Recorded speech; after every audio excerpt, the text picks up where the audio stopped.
Thank you for joining us today for part 2 of our 2-part series on a deeper look at anxiety.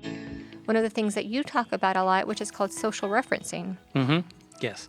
So again, we're looking to other people to see how do we fall on that quote unquote normal scale. Mm-hmm. So if we look at you and say, okay, this behavior, okay, am I a little too far off? If I'm way off, then I want to correct myself. Sometimes it's done on a very conscious level. Sometimes it's not. It's just, hey, we look around and everybody's doing this. We said this as kids. The Joneses have this. Why can't we have this, Mom? Yeah. Dad, why can't I get this? Because, Johnny has that down the street. Well, yeah, we compare and contrast based on what other people are doing. Again, social media can be a good and bad thing. This can sometimes be a bad thing in these situations because we got a frame of reference that is just a sliver of somebody's life that we're looking at, possibly their best moment. Sometimes not. Sometimes it's an embarrassing moment, but we're comparing that. Oh, look, see, they got that. Why can't I have that? Right. Got to work towards it. It doesn't happen overnight. It doesn't, yeah. And understanding that what is that baseline of where it becomes, from helpful, where there is that self-awareness where you want to be appropriate in public. You want to be appropriate in a conversation. You don't want to, monopolize the conversation. So there are social norms that are helpful to, conform to. Right. But then when does that anxiety move from being helpful to harmful?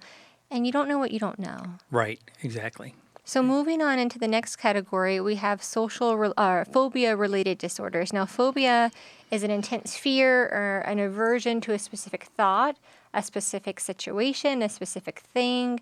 It's very common to have phobias of snakes or phobias of an animal or a situation.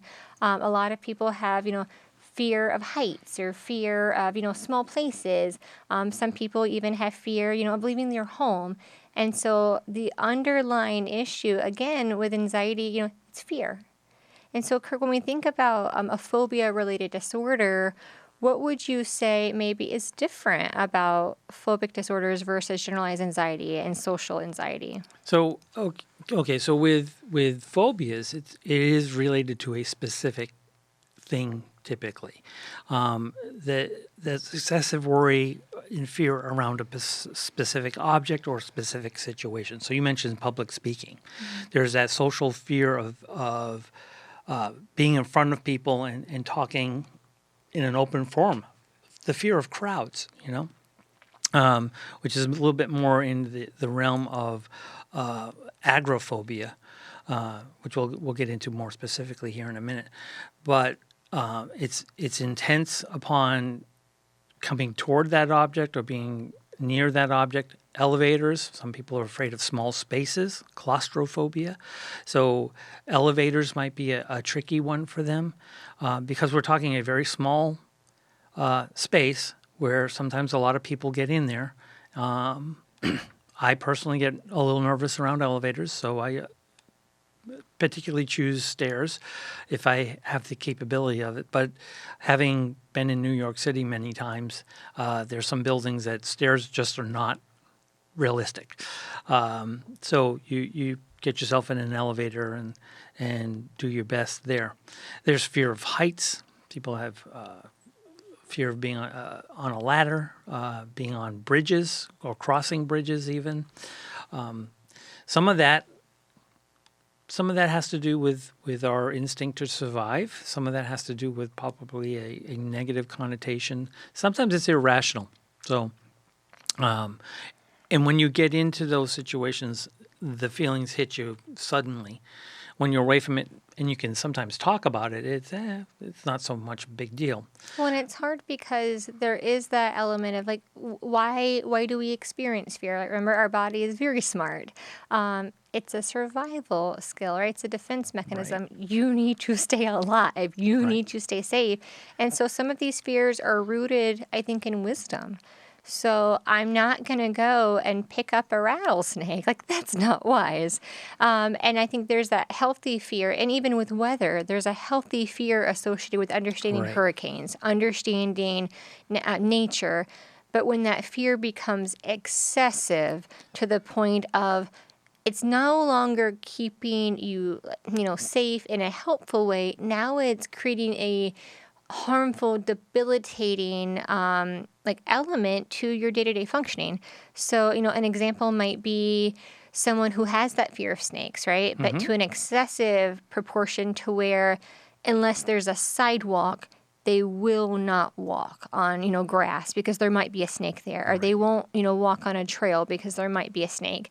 And I've heard, stories of folks who, they really struggle, and it's a real fear. It's real, where, they've missed out on birthdays or graduations or picnics or, wonderful celebrative moments because there wasn't that sidewalk, because just the risk of a snake possibly being in there, it was too much. Right. And when you think of it that way, how lonely and how sad and how debilitating might it be for someone who desperately wants that connection, desperately wants to be at all those places, but that fear is holding them captive. Right, exactly.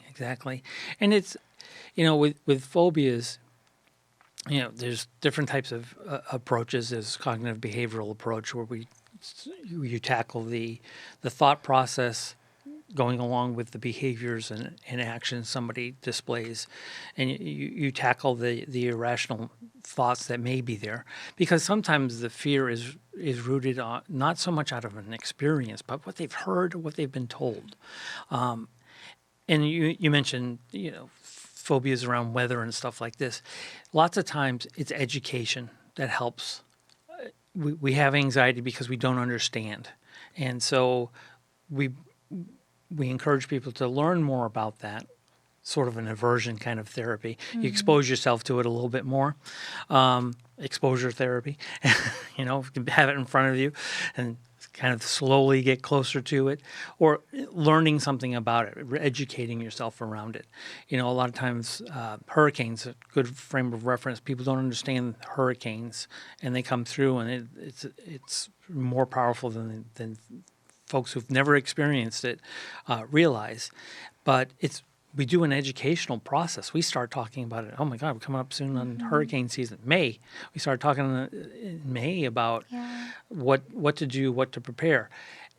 So from a psychological standpoint, is to help reduce some of the anxiety, the fear, the phobia that comes from not knowing. And so we talk about it. We put it out there. People prepare. Now, the control that we have in these situations is whether or not we choose to listen to that information, one. Second of all, the other bit of control is how we prepare or not for these situations. So.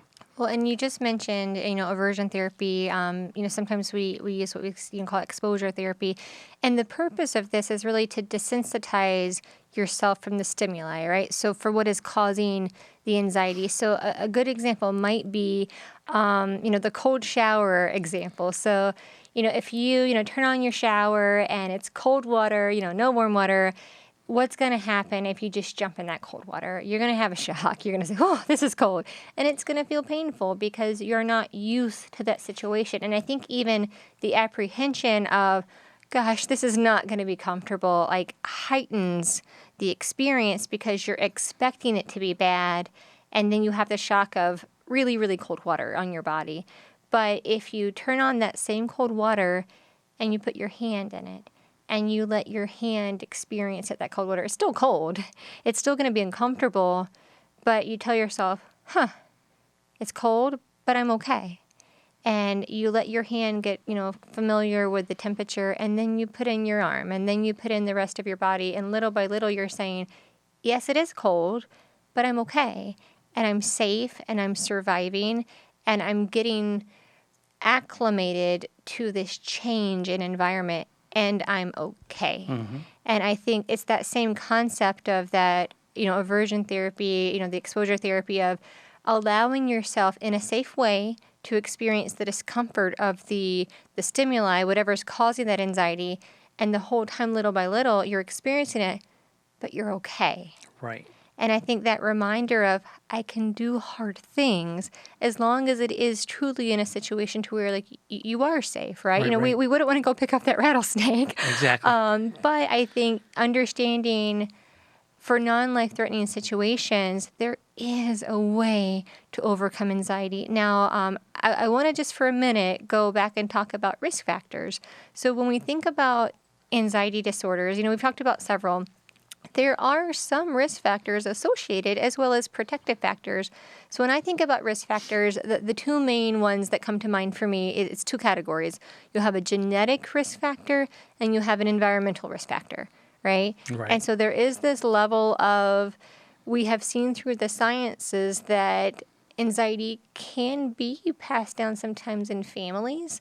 But what I see a lot of times is, what is normal to you is what is familiar to you. If you're constantly in an environment where there's high levels of stress, if you're constantly in an environment where there's high levels of anxiety, and that is your norm, and you're looking at the figures around you, and maybe they're not practicing healthy coping skills, how would you know to practice healthy coping skills? Right. Right. Would you say also that you've seen these environmental factors with the people that you've served? Yeah, absolutely. And there's also things that can contribute to it, things that we enjoy. I'm going to pick on my favorite poison here, and that's, coffee. Yeah. Caffeine can exacerbate that. Sometimes certain medications that you take can make the symptoms worse for anxiety or make you feel more anxious. And heart conditions or even thyroid conditions, things like that, some physical ailments can contribute to heightened levels of anxiety.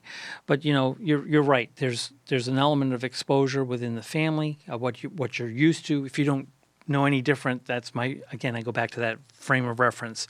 That's a frame of reference you have. And I know when I do talks on disaster behavioral health and reducing some anxiety in those situations, for kids in particular, young children, they look to the adults in the room. And if you've got a room full of anxious adults, your children are going to be anxious. If you can learn to kind of regulate and calm yourself down a little bit, it's going to help the children who are watching you as the adult, because they don't they don't have the language and they're not really sure how to respond. They're going to copy the adults in the room. So if you emulate a calm presence, they're going to try to remain calm. They'll still be anxious, but they'll feel like, okay, it's not so bad because mom and dad or the other adults in the room are doing okay. They're not panicking. They're not panicking. So I don't have to panic. Exactly. So, and this is a case where sometimes it runs in families because, like you said, you go by what you learn. And if you've got somebody who has not coped well with anxious situations, you're going to learn from that experience and emulate that. Well, and one thing, so working with children, we always like to have these catchphrases, right, that are easy to remember. Right. And so whenever we're dealing with anxiety, protective factors, what are they? Having a support system, having a safety plan, when you're having a hard day, knowing in advance who is that person that you can call, what are your resources. But there's a lot of things that you can do on your own. So working with kids, we have the 5-4-3-2-1 method, right? Which sounds like a lot to say. But when you break it down, we're trying to find ways to anchor you, to ground you. So when we think about the 5-4-3-2-1, we're thinking about 5 things that you can see, 4 things that you can touch, 3 things you can hear, 2 things you can smell, and 1 thing you can taste. And so, which is a lot, you don't have to do all of it, but what are we doing here? We're taking your energy and your focus away from what is causing discomfort, and we're redirecting it to something tangible, something that is going to connect with your senses. So in a way, I'm redirecting that energy and grounding myself and reminding myself, I'm safe, I'm okay. And it sounds like, well, those are a lot of steps. An easy way is just get up from wherever you are and take a walk. Get up from wherever you are, change your position. There's something about moving your body, about that bilateral stimulation of just resetting. And so I think for me, especially if I'm feeling a little overwhelmed or if I'm feeling frazzled, I'll get up. I'll go have a snack, or I will, walk downstairs, or even something as simple, and we've talked about this before, if I have this overwhelming sense of, how am I ever going to get this done? There's too many things to do, because it's a fact. There are too many things There's to a do. lot of things to do in a day, right? I'll take a piece of paper and I'll write down a list, and then I'll have a tangible way to anchor my thoughts and start, knocking down that list and, scratching things off once I've completed them. And so I think for our listeners, if you're experiencing anxiety, there are quick things that you can do on your own, like these grounding techniques, like getting up and taking a walk, calling a friend. But there's also, more support, depending on what level of support you need to feel safe, you need to feel better, because what is the goal? We want you to feel better. We want you to feel healthy and safe. And so always, if you're local to our area, Peace River Center is a community mental health agency. We'd love to talk to you, love to find ways that we can support you. If you're outside of our service area, there are national supports. Kirk, could you remind us of those numbers, please? Sure. For those that are here local with us, we have our Peace River Center crisis line number. That is 863-519-3744. And for the national level, you can hit two major numbers. One is 988. In those situations are for, very severe kinds of situations, the suicidal thoughts, overwhelming irrational thought processes.